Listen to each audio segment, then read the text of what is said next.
Alors, nous avons ensuite une question d'Éloi qui demande comment est venue votre passion pour les arbres. Oh, c'est très ancien. Je suis pas tout jeune. Oui.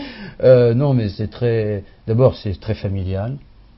Quand on plante des arbres pour les naissances, on plante des arbres aussi quand il y a des personnes dans notre famille qui s'en vont, qui partent, qui quittent cette terre.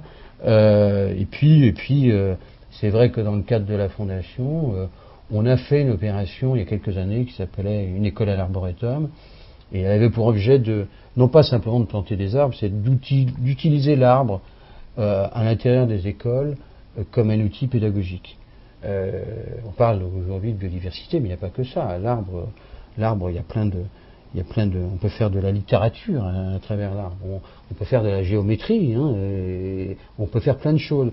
Et donc cette opération Une école à l'arboretum qu'on a initiée il y a une quinzaine d'années, c'était le moyen de mettre les mains dans la terre et de permettre aussi à plein de petits enfants à travers le monde. On en a fait plus de 300 opérations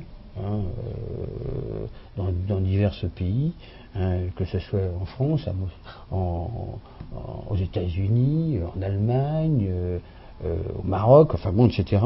Et c'est vrai que moi, quand j'allais dans les écoles, je faisais souvent il y avait un petit message que je faisais passer aux enfants qui avaient alors 4, 5, 6 ans.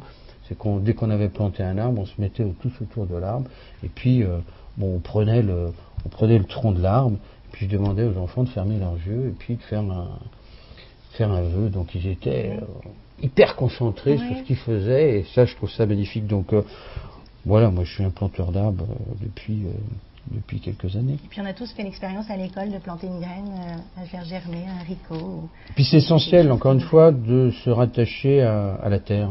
Moi, je pense que quand on met les mains dans la terre, on garde aussi sa cohérence. Mm-hmm.